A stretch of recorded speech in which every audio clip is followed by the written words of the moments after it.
Hey, good morning. Wanted to make a video for you this morning about what to consider when doing deck spindles. We're going to look at deck spindles themselves, what types there are, how to read the grains on them. I'm going to do a strength test for you to show exactly what it looks like to fail and also to keep in mind for the grain pattern and why it makes a difference. We're going to look at attributes of different types of screws. I got a couple here that I normally is my normal go-to. And then went to drill pilot holes because there are certain types of screws like this one again that we'll go over that has an easy start to it and you don't really need to do a pilot hole. So why do a pilot hole if it's not necessary? I'll get to that. And then finally I want to go over your purchase options for the spindles and what you need to keep in mind, especially with pressure treated wood. So let's go ahead and get started. The first thing again I want to go over is the grain pattern. So this is the end grain. This is what I look at when I put the deck spindles on. Deck spindles, which are this. Let's say you got your hand drill going up this direction. Okay, you got a hand drill going up through here, and your deck spindle will hook onto the bottom of it like that. And there will be another piece on the bottom, like a 2x4, that'll connect through there. So it'll screw on like this.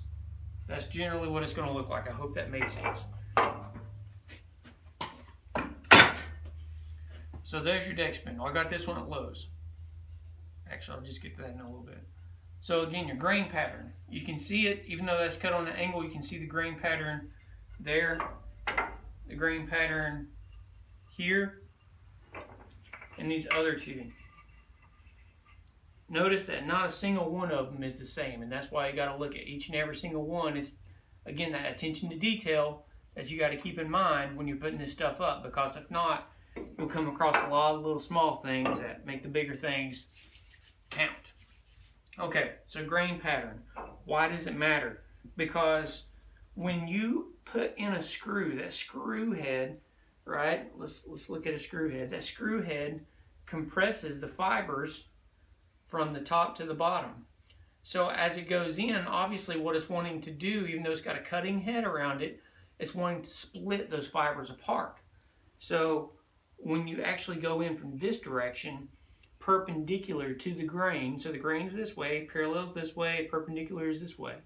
When you go perpendicular to the grain, what the fibers are doing in the wood are compressing in this direction. If you were to go with the grain, imagine you put a lot of pieces of wood together, right? And you go in between one of those pieces of wood that you put together, it's going to split that wood apart. It's the same thing with this piece here. Even though it's a single piece, there's different layers here that we got to keep in mind. When you go down through here, you're going to split that wood. It's going to happen. So that's why I'm saying go perpendicular to the wood.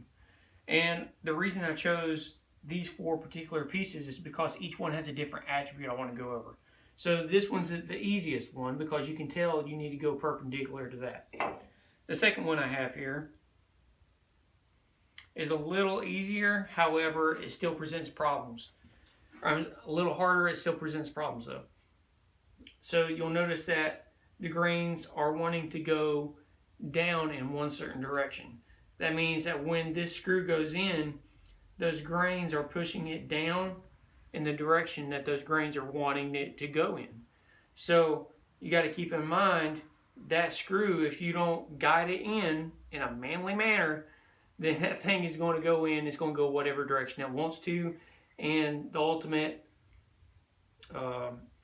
result is that piece might move in that direction that screw's going because that screw is pulling the top of this head in that direction, so it might pull it out of plumb. It's also important to keep in mind. So be sure, I'll show you in a minute with this drill right here what to do. When you're drilling in, keep that thing on point. Alright, last one I'll show you right here. This one's a little harder because then you're wondering, well, which direction should I go? And this might be where you need a pilot hole if it's warranted. So again, just as I said with this one, it's wanting to go down and these grains are going to catch it and it's going to move it in a certain direction. And if you go down in this direction, well, it's going to catch those grains again and move it down this way, and it's likely to split the wood in one of those two directions. So again, right here with this kind, I would probably put a pilot hole in, even though I have these easy start and cutting threads on the end of these screws. It'd probably be easier for my brain to just go ahead and put a pilot hole in this one so I can easily guide that down through there. So what's a pilot hole?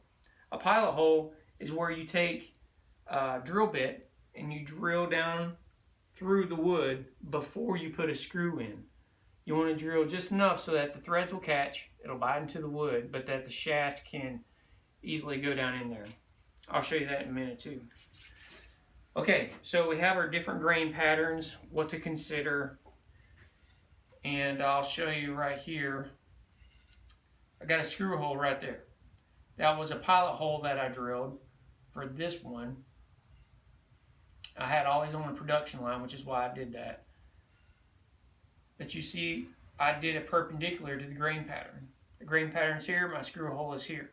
So I'm drilling or I'm screwing in that way, so again, the wood compresses in this direction. And that's important, again, because you don't want those fibers splitting when they go up there. It'll just split worse over time and cause a bigger headache. Okay, the next thing I want to show you is like a strength test for screws. And what we have here is pressure treated wood, and it's pressure treated because it's got different chemicals in it that resist rot, decay, and insects. When you have that kind of wood, it belongs outdoors because naturally wood isn't that kind of stuff. It lives outside, but once you cut it down, it starts decaying quickly, and that's interior wood that's used for inside your house. Pressure treated is for outside, just keep that in mind. What I have here is a screw that's specially coated to go with pressure treated wood because of the chemicals in it. If you use a regular screw, then it'll rot, it'll probably rust within a year. I did that on a picnic table one time and it didn't turn out well at all. I had to replace all the screws in it. Carriage bolts as well. I'll get into that later though. So what I'm going to do is I'm going to put this screw in to the wood and we'll see what it naturally does. Again, I'm not pre-drilling any holes. We're just going to see what this wood does without a pre-drilled hole. Normally I come up about an inch or so. Try to get it right there in the middle.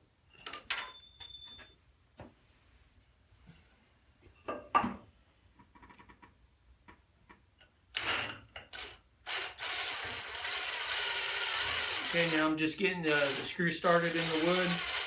This is that reason that it's not taking right now while I'm going slow is because the teeth are actually cutting away the wood. Is getting that pre-drilling action in there, that post pilot hole action. Okay, now you see I was holding that screw there a long time, but you can already tell that it's at an angle. Going in this direction is what it's doing. Okay, so that one actually did pretty well because it seated in there nicely. And what I mean by seated is it made a nice little indent. So if I wanted to go back in and put some kind of putty or something over it, it would last for a while, and I could cover that right up, sand over it, and you would barely even tell it's there. So that one actually did really well.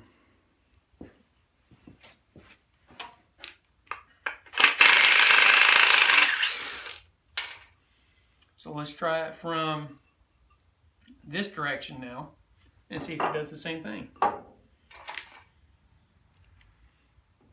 Again, I'm going about an inch up. All right, and so right there you can tell the screw's going down this way, which follows the curvature of the grain. Again, that thing's taking that screw and it's pulling it off to the side. So when I tighten it down, it's going to pull it in this direction. And that, again, if my railing is sitting up like this and it pulls it over this way, it's going to pull it out of plumb and it's not going to look right. So let's keep drilling through it and see what it looks like. All right, that one turned out pretty decently as well, but let me show you what the end result is. So we got a screw that didn't come out center, so it should have came out right here. You can see I put it in the center there and how angled it is. Again, it's going to pull it over that way, just a smidge, and a smidge is a lot. And you can tell that it's split right down through there. And if I were to take this down any farther, that split would continue on. All right, let's do one of these other ones. I'll just do one more because these are pretty much the same. So I'll do one going in this direction, and then I'll turn it over, and then I'll put the screw going in this direction.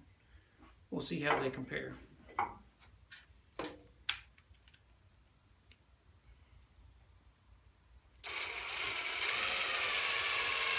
Again, we got that pre-drilling action going on right now. Now it's actually caught. Okay. So the screw started going down this direction. That I'm not so much worried about. Okay. And even though that we were compressing that, it's still split a really good bit. So just goes to tell you what the nature of these things are. You can't really expect them to do what you want it to do. Let me show you what that result is. So again, we're going with the compression. We're looking to compress, and we only went down maybe a 1/16 of an inch in there is seated, but that split has gone so far up through here. That is not at all what you want. That's the point at which I would put a new spindle in. So let's see what it looks like when you go with the grain. Let's see if it even gets down in there. I'm going about a 3/4 of an inch behind this cut right here.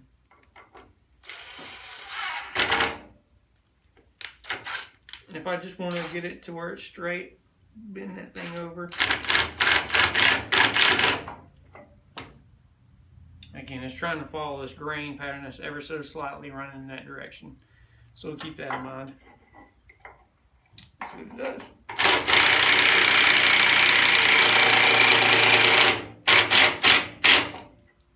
Well, that one stayed better than the other one did, surprisingly. But we do have an outage right here that's slightly off center. Again, I'll probably just push this over a little bit, screw it in, and let it come back to plumb.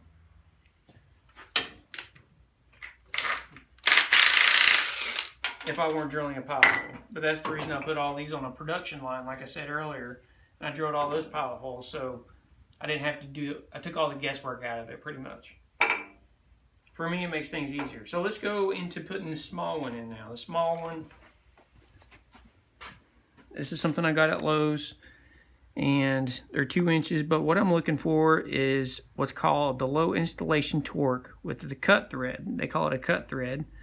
And down here it says easy start engineered zip top, or zip tip, my bad. Trim head makes for a low profile when you actually view it, which is the kind that I just put in on the staircase. And then the zero stripping, you'll get some that strip, but they're few and far between.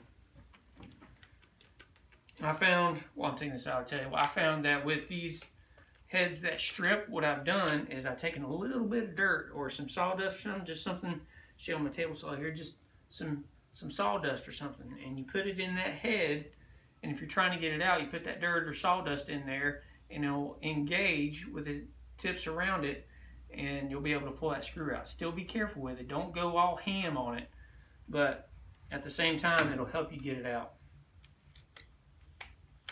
All right, so let's see what it looks like when you do compression with this kind of screw. Trim heads. So I've got a lot better cutting action in there. Okay, stay in the course better. Actually went in really smoothly. You can tell that my impact gun's not going ta ta ta ta ta ta ta. That's because there's a lot of torque required for this 2.5 inch screw because it's so much bigger than this trim head. That's why I like trim heads better. They're less invasive. Alright, so that's all that was required for that one. It looks great. It went in well, very smooth. We got it seated a good bit down there, so Again, if I were to go back and put putty, it just allows for a great look on the outside, honestly. And then you can see it came out right where I wanted it to, right there in the center. Again, these are the kind that I put on that deck that I just did, and it was amazing. All right, but I still had some stripping issues. So let's see if this one will strip for us. Again, going about 3/4 of an inch back.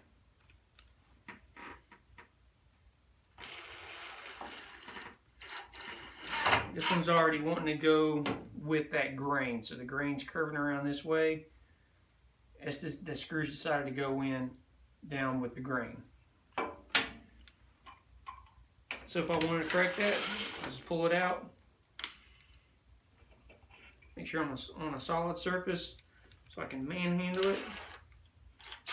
And I'll keep that screw pushed over that way, and it'll just work itself in the direction I want it to go. All right, and there's another well-seated screw. It didn't split. Sometimes they split, sometimes they don't. So, does that mean that you should do a pilot hole?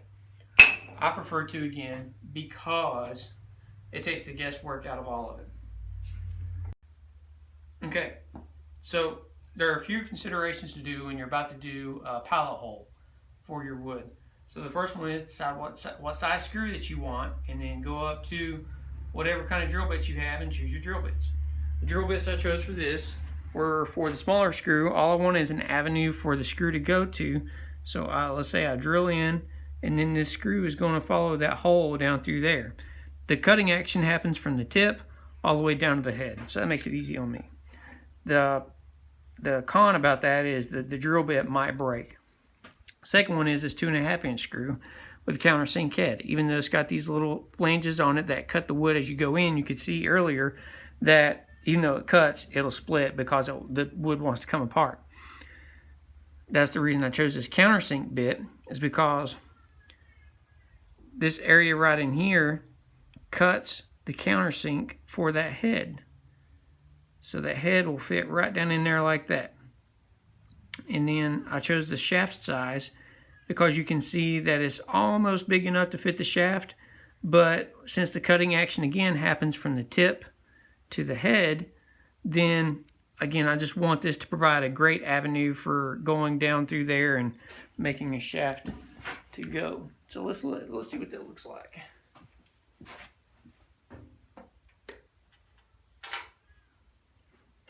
So I'll do it on this one now. I got my drill. We'll do the larger one first. Alright, so I just got it engaged in there, drill bit's out, and I'm going to go down till my countersink gets to a point I'd like it to. And since pine is soft, my main goal is just to get it down there a little bit so the screw can seat in there beautifully. And because if I don't have enough countersink in there, it'll go down farther and it won't catch and it won't be stable.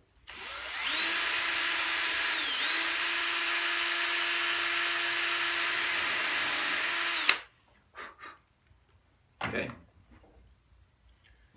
So you can see what I did. I didn't go the full diameter of the head because, again, like I was saying, the pine is pretty soft wood and that head's going to seat in there beautifully whenever I get it to. I want it to have that tight compaction in there. And again, you can see the drill hole came out right behind where I wanted it to.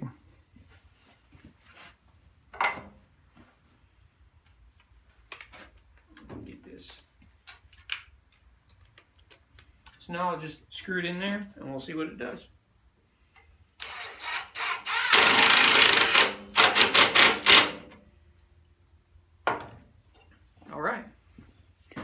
So the screw came out exactly where I wanted it to. Again, it takes the guesswork out.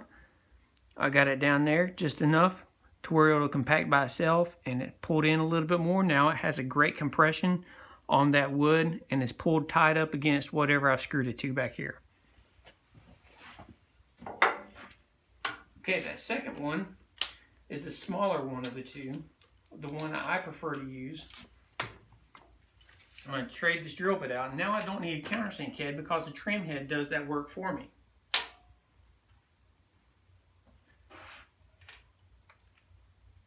Be very careful with these because they do like to break.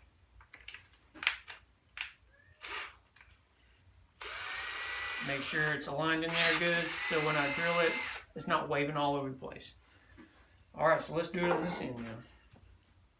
Okay, I'm just going to find where I want to drill it at. Being careful.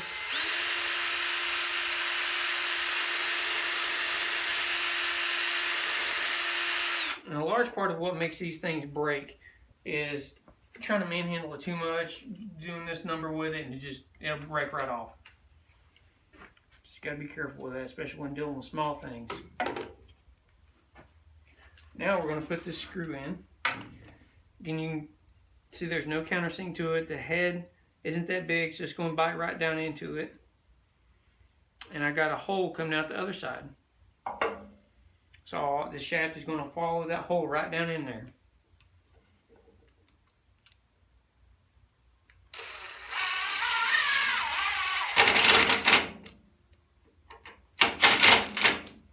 Alright. So you can tell it pulled right down in there really well. I like it when the wood covers that up. It came out right where my shaft wanted it to. It came out nice and perfect in the center right there, like what I wanted it to, and it'll just be right tied up against that, which is what I want it to. So you can tell while I was doing the guesswork over here, I wasn't really able to say, hey, these are definite findings, because you could tell things do whatever they wanted to. When I came up here and I started pre-drilling, that allowed me to take the guesswork out of it. I know it's going in. I know it's going to pull tight, and that's the reason I did that production line on the other one, is I was just able to go down through there, clamp them all, bam, bam, bam, bam, bam, bam, bam, bam, bam, bam, put all the screws in. What I did is just got the screws out to where they were just about like that, just not even, almost down to that point. So when I did put it up there, I just, English is, I drilled them in there. Okay. Anything else? And that was when to pilot hole. Alright, so in closing, buy more than what you need for your project, because you can tell with splitting, if you're not going to pre-drill holes, splitting will really make you go buy more anyway. So even if you pre-drill, you still might split something. That's why I'll buy probably, I did this these stairs out here, I probably bought about 5 extra, and this was the only one left out of the 5, and that's because I did the wrong orientation on this one. So even though they don't split, you might get something wrong, and it might not be what you wanted it to be. So it's not wasting money, it's not putting more into it than what you think, it's actually putting out fires before they start. Because if you go to the store one time and you did the wrong orientation, and you split one, then you're going to have to go back to the store and buy another one and bring it back anyway. So that's 2 trips, or an extra trip to the store that you didn't need to take. And if you got other things that you got going on that you need to go back to the store for, then you're already putting out fires if you buy a little extra. And if you need to take it back later, go take it back. Putting out fires. So we learned about the grain pattern, the compression, and the difference between compression and drilling with the grain. Again, I do prefer drilling the compressed route, and also pre-drilling. Pre-drill your holes if you actually want to do it quicker and take the guesswork out of things. But thanks for tuning in this morning. These are the screws I generally use. I usually go up to 3-inch. 2.5, 3 inch are good screws to use. And these trim heads right here is what they're called. Trim head screws. I got both these at Lowe's, I believe. They got them available at the Home Depot as well, or some other suppliers. But thanks for watching, guys, and I hope you guys have a great day.